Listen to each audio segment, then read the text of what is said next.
आज मैं आपको नाउ या सर्वाइवल मूवी रेकमेंड करता हूँ, जिसकी स्टोरी आपके रोंगटे खड़े कर देगी। इसमें एक लड़की जो प्रेग्नेंट होती है, वो समुद्र के पानी में अकेले ही बच्ची को जन्म देती है। अपनी नई पैदा हुई बेटी के लिए किस तरह हर मुश्किल का सामना करती है। कहानी का अंजाम भी काफी ट्विस्ट से भरा है। पूरी फिल्म में एक भी बोरिंग मोमेंट नहीं है। कहानी शुरू होती है खाने पीने की कमी के कारण स्पेन और आसपास के देशों ने एक खौफनाक एक्सटर्मिनेशन प्लान शुरू किया। शुरुआत में हुकूमत ने सभी बूढ़े लोगों को खत्म करने का हुक्म दिया। 7 महीने बाद निशाना बना बच्चों और प्रेग्नेंट औरतों का। फौज को हुक्म मिला कि उन्हें पैदा होने से पहले ही मार दिया जाए। जिंदा रहने के लिए लोगों ने अपनी सारी जमा पूंजी खर्च दी और जान की बाजी लगाकर इल्लीगल तरीके से दूसरे इलाकों में भागने लगे। निक और उसकी बीवी मिया भी उनमें से एक थे। एक एजेंट के जरिए रात के अंधेरे में वो एक कंटेनर में घुस गए। उस कंटेनर में और भी प्रेग्नेंट औरतें और बच्चे थे। एक औरत ने एक छोटी सी सुराख बनाई और उसमें से थोड़ी हवा आने लगी, जिससे अंदर की घुटन थोड़ी कम हुई। उस छोटी सी झरोखी से उन्होंने देखा दुनिया का एक दर्द भरा चेहरा। सड़कों पर लोग प्रोटेस्ट कर रहे थे, पर पुलिस ने उन पर डंडे बरसाए। बच्चों और प्रेग्नेंट औरतों को गिरफ्तार करके पिंजरों में डाल दिया गया।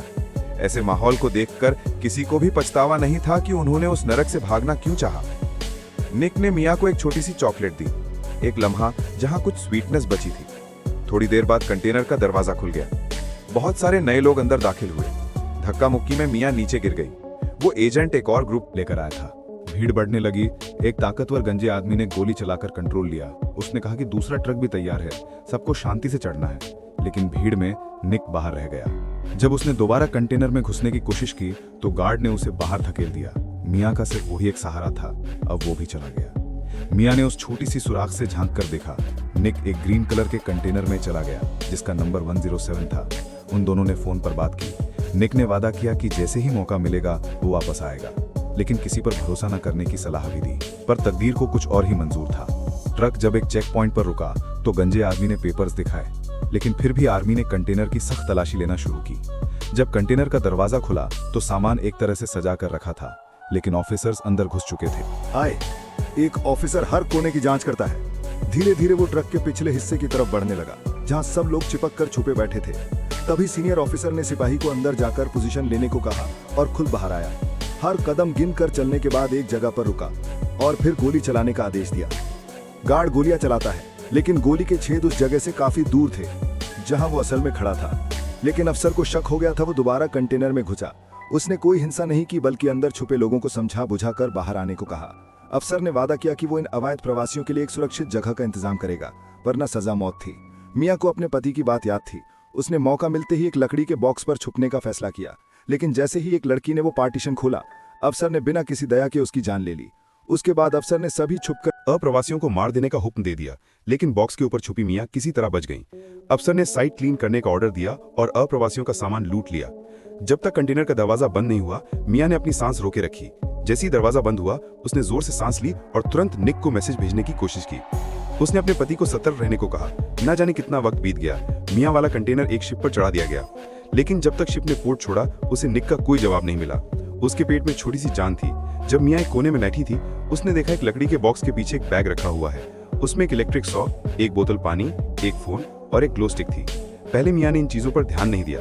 सोचा कि बस अपनी मंजिल तक पहुंच जाए तो सब ठीक हो जाएगा, पर किस्मत ने फिर पलटी मार दी। रात को अचानक समंदर में एक बहुत बड़ा तूफान आ गया। लहरें इतनी तेज थी कि उन्होंने पूरे शिप को अंधेरे में उल्टा दिया और मिया बेहोश हो गई। जब वो होश में आई, उसका आधा शरीर ठंडे समंदर के पानी में था। उसने कंटेनर के होल से देखा तो सिर्फ अंधा समंदर था। कंटेनर के अंदर कुछ लकड़ी के बॉक्स तैर रहे थे। गोली के छेदों से पानी अंदर आ रहा था। मिया को तुरंत समझ आ गया कि उसे कुछ करना पड़ेगा। उसने सबसे पहले निक से संपर्क करने की कोशिश की, लेकिन मोबाइल स्क्रीन टूट चुकी थी और फोन अनलॉक नहीं हो रहा था। फिर उसे एक पीली टेप मिलती है, जिससे उसने छेद टेम्पररी बंद कर दिए ताकि पानी अंदर ना आए। एक कोने में उसे एक चाकू भी मिला। फिर उसने कुछ बॉक्स खुले। एक बॉक्स में पूरा टिफिन सेट था, दूसरे में हुडीज भरी हुई थी। उसने अपने गीले कपड़े उतारकर हुडी पहन ली। एक और बॉक्स में 40 इंच का टीवी था और एक और बॉक्स था जो नए मॉडल के हेडफोन से भरा हुआ था। इधर उधर देखने के बाद भी कहीं कोई खाने का सामान नहीं मिला। सिर्फ एक लकड़ी बॉक्स ऊपर लटका हुआ था, लेकिन वो उस तक नहीं पहुंच रही थी। तभी बाहर से जोर जोर के चीखने चिल्लाने की आवाज आई। मिया जल्दी से सुराख के पास गई और हैरान रह गई। सामने नंबर 107 का हरा कंटेनर था, वही जिसमें निक था। लेकिन ज्यादा देर नहीं लगी और वो कंटेनर पानी में डूब गया। मिया घबराकर अपना पुराना नोकिया फोन निकाली, अपनी सिम कार्ड डाली और अपने पति का नंबर मिलाया। पूरा एक दिन और रात कॉल करती रही, लेकिन कोई जवाब नहीं मिला। निराशा में डूबकर उसने सब कुछ छोड़ देने का सोचा और छुरी अपने कलाई पर रख दी। लेकिन तभी उसके पेट में जो छोटी सी जान थी उसने जोर से लात मारी। उस पल ने मियाँ को जीने की उम्मीद दिलाई। ये मियाँ का दूसरा बच्चा था। उसकी पहली बेटी मर चुकी थी। मियाँ ने अपनी बेटी की फोटो देखी और उसके दिल में गिल्ट और जुदाई का दर्द भर गया। अब उसने ठान लिया कि अपने होने वाले बच्चे के लिए कुछ भी करेगी। मियाँ कंटेनर के सबसे ऊपर के हिस्से में जाकर सो गई। थोड़ी देर बाद समुद्र का पानी अंदर आया और उसकी नींद टूट गई। घबराहट वो एक तरफ छुप गई। तभी वो लकड़ी का लटका हुआ बॉक्स नीचे गिर गया और पानी तेज रफ्तार से अंदर भरने लगा। कुछ ही सेकंड्स में मियाँ डूबने लगी और सांस लेना मुश्किल हो गया। फिर एक और बुरा सपना। नींद से जागी तो अब भी उसका दिल कांप रहा था, लेकिन इस डर ने उसे याद दिलाया कि अगर जिंदा रहना है तो कुछ करना पड़ेगा। लटके बॉक्स को नीचे लाना जरूरी था। उसने चाकू से रस्सी काट दी और बॉक्स नीचे गिर गया। लेकिन जब बॉक्स खोला तो उसमें भी सिर्फ एयरटाइट बॉक्स मिले। फिर उसने उन बॉक्सेस के रबर सील्स का इस्तेमाल किया, उन्हें काटकर छोटे टुकड़े बनाए और उनसे कंटेनर के 2 पानी के छेद बंद कर दिए। उसने टीवी वाले बॉक्स से एक पाइप निकाला, उसे छेद में फिट किया और उसके थ्रू पानी बाहर निकालने लगी। पानी निकालने का प्रोसेस स्लो था, लेकिन कुछ ना होने से तो बेहतर था। मियाँ ने कंटेनर की वॉल पर येलो टेप चिपकाकर समय रिकॉर्ड करना शुरू किया और एक लाइन खींचकर पानी का लेवल मार्क किया। उसने फिर से फोन से हेल्प कॉल करने की कोशिश की, लेकिन सिग्नल ही नहीं था। और अगर कॉल लग भी जाता तो रूल के मुताबिक प्रेग्नेंट औरत को सिर्फ मौत की सजा मिलती। मियाँ ने अपना बैग दोबारा चेक किया। थोड़ा बहुत खाना बचा था, एक थर्मस और एक लाइटर। पता नहीं इनका क्या काम आएगा। तभी अचानक नोकिया फोन बजा। निक की कॉल थी। पता चला कि निक को रास्ते में ड्राइवर ने कंटेनर से उतार दिया था, जिसके कारण वो बच गया। उसने मियाँ को तसल्ली दी कि सब ठीक हो जाएगा और उसे छुपकर शांत रहने को बोला। उसने वादा किया कि वो हर हाल में उसे बचा लेगा, लेकिन कॉल खत्म होने से पहले ही फोन की बैटरी खत्म हो गई। उसी रात बाहर तेज तूफान और बारिश शुरू हो गई। बेचारी मियाँ की डिलीवरी बिल्कुल करीब आ चुकी थी। एकदम से उसके पेट में तीखी सी दर्द उठती है। काफी मुश्किल से, लेकिन आखिर डिलीवरी हो जाती है। लेकिन सबसे बड़ी दिक्कत ये थी कि उसके पास खाने को कुछ भी नहीं था और बिना खाने के वो अपने बच्चे के लिए दूध भी नहीं बना पा रही थी। इसलिए उसे तुरंत इस कंटेनर से निकलना था, कुछ ना कुछ जुगाड़ करना था। उसके पास एक इलेक्ट्रिक ड्रिल थी जो इस काम में उसकी मदद कर रही थी, लेकिन बच्चे के रोने की आवाज उसका ध्यान भटका रही थी। इसलिए वो गाना गाकर उसको चुप कराने की कोशिश करती है, लेकिन बच्चा फिर भी रोए जा रहा था। दरअसल वो भूखा था। अभी सबसे जरूरी काम था कंटेनर को तोड़ना। पर जैसे ही आधा काम किया, ड्रिल बंद हो गई।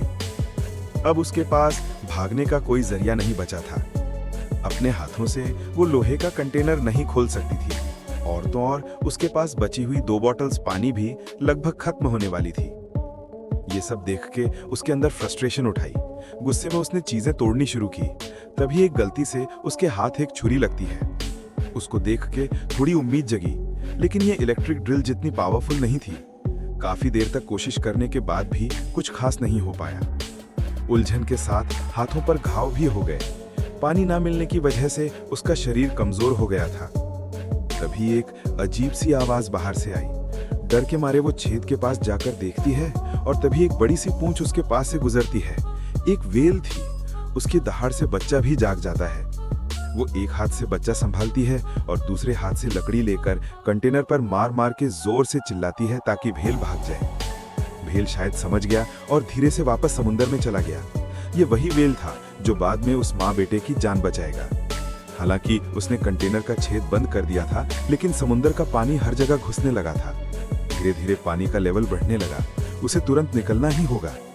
पर तभी उसकी छुरी भी टूट गई। उसका फोन भी डैमेज हो गया था, इसलिए अनलॉक भी नहीं हो रहा था।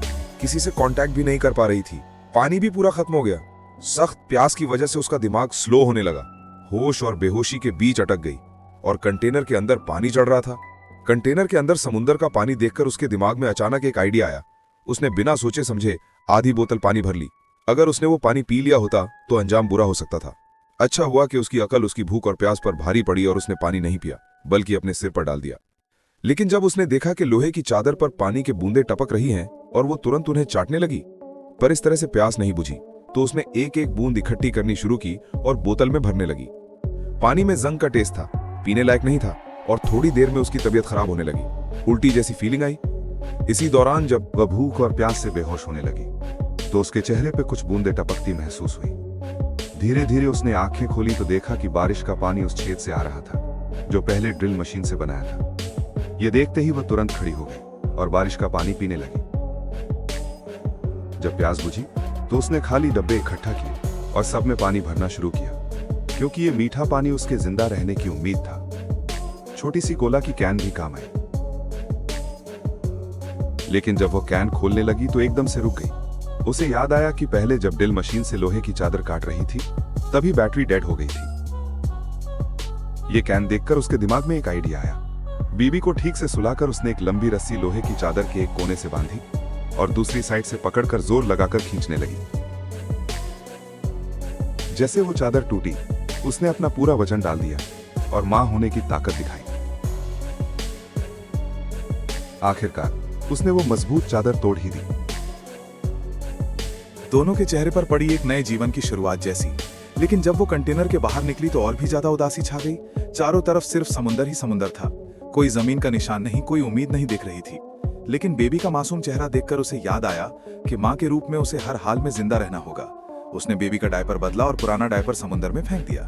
सोचा भी नहीं था कि इससे कुछ मछलियां आ जाएंगी। खाने के बिना रह रही मां एकदम से एक्साइटेड हो गई और उसने एक सिंपल सा फिशिंग रॉड जैसा कुछ बनाया, सपोर्ट और स्क्रूज से। उसने बार बार ट्राई किया पर एक भी मछली हाथ नहीं आई और उसकी बची कुची एनर्जी भी चली गई। वो थक कर जमीन पर गिर गई। भूख और थकान ने उसे हिला दिया। तभी अचानक उसने ऊपर आसमान पर एक प्लेन उड़ता देखा। तुरंत वो जोश में आ गई, कंटेनर के अंदर भागी। फिर उसने रॉड से टीवी तोड़कर एक शीशे का टुकड़ा उठाया। कंटेनर से बाहर निकलकर उसने तुरंत शीशे और सूरज की रोशनी से प्लेन को सिग्नल देने लगी ताकि प्लेन वाले उसे देख सकें। पर उनके बीच का फासला इतना ज्यादा था कि प्लेन में कोई भी उसे देख नहीं पाया। तभी उसकी नजर एक बॉक्स पर रखे हेडफोन पर पड़ गई। उसके दिमाग में तुरंत एक आइडिया आया कि हेडफोन वायर से एक मछली पकड़ने वाली जाली बनाई जाए। उसे यकीन था कि इसमें मछली जरूर फंसेगी। अगली सुबह वो कंटेनर के ऊपर चढ़ी। उसने बहुत संभल कर फिश नेट को पानी में डाला और बेबी का डायपर फेंका और वाकई थोड़ी देर में मछलियां आ गई। जैसे ही एक बड़ी मछली नेट के अंदर आ गई, उसने परफेक्ट टाइमिंग से जाल को खींच लिया। कई दिनों बाद उसने पहली बार कुछ खाया। जाली मिलने के बाद खाने का इशू टेम्परेरली सॉल्व हो गया था, लेकिन कंटेनर में गोलियों के छेद से पानी अंदर आता जा रहा था, इसलिए हर कुछ वक्त बाद उसे पानी निकालना पड़ता था। वहां से निकलने के लिए उसने बहुत सारी हेल्प लेटर्स लिखी और लंच बॉक्स में डालकर समुद्र में फेंक दिए, इस उम्मीद में कि कोई शिप उसे देख ले। चांस कम था, पर फिर भी ये करना जरूरी था। अकेले होने पर वो समुद्र के उस पार देखती थी, अपने पति को याद करती। जब बात करने वाला कोई नहीं होता तो वो बेबी को अपने बचपन की कहानियां सुनाती थी। कैसे उसकी मुलाकात पापा से हुई, कैसे वो जंग से बची। सोते हुए बेबी को देखकर उसने कसम खाई कि चाहे एक दिन का जीवन बचे, लेकिन वो कभी हिम्मत नहीं हारेगी। फिर उसी रात उसके पति का फोन आया, पर फोन एक फाइनल गुड बाय था। भागते वक्त वो एक कंटेनर में छुपा था और उसे गोली लग गई थी। अब उसका बचना मुश्किल था, इसलिए वो मिलने नहीं आ सकता था। ये सुनकर वो रोती हुई उसे अपने बच्चे के पैदा होने की खबर देती है और उसे कहती है कि प्लीज हिम्मत मत हारना। उसने अपने दर्द को दबा के फोन बेटी के पास रख दिया ताकि उसका पति आखिरी बार अपनी बेटी की आवाज सुन सके। वो अपनी बच्ची से बातें करता है, लेकिन धीरे धीरे उसकी आवाज कम होने लगी और फिर पूरी तरह से गायब हो गई। मियां समझ गई कि अब वो नहीं रहा। ये सोचकर वो जोर जोर से रो पड़ी, लेकिन उसे मजबूत भी रहना था क्योंकि उसकी और बच्चे की हालत भी कुछ खास अच्छी नहीं थी। कंटेनर के अंदर पानी का लेवल क्रिटिकल पॉइंट तक पहुंच गया था। नीचे रहना नामुमकिन हो गया था। माँ और बेटी मजबूरन बाहर शिफ्ट हो गए। उसने स्पंज वाली लकड़ी पानी में डाल दी। पानी सोखने के बाद उसे वापस खींच लिया। फिर लंच बॉक्स को उल्टा करके उस पर रख दिया ताकि डिस्टिलेशन से पीने लायक पानी मिल सके। वो काम भी कर रही थी और बच्चे का ध्यान भी। फिर एक दिन एक सीगल वहां उड़कर आई। जहां सीगल होती है वहां जमीन दूर नहीं होती। मियां बहुत खुश हुई। रात भर एक सेल बनाई ताकि सफर तेज हो सके। लेकिन तभी कंटेनर पानी के प्रेशर से टूट गया और बहुत सारा पानी एकदम अंदर आने लगा। अब ज्यादा वक्त नहीं था। उनकी जिंदगी का सहारा वो कंटेनर अब डूबने वाला था। वो पानी में उतर गई ताकि लीक को बंद कर सके, लेकिन उसके पैर नीचे एक रस्सी में उलझ गए। उसके पास कोई ऑप्शन नहीं था। वो डुबकी लगाकर रस्सी खोलने की कोशिश करने लगी, पर वो रस्सी जैसे मौत की डोर बन चुकी थी जो उसके पैरों को जोर से जकड़ चुकी थी। वो जितनी भी कोशिश करती वो नहीं खुल रही थी।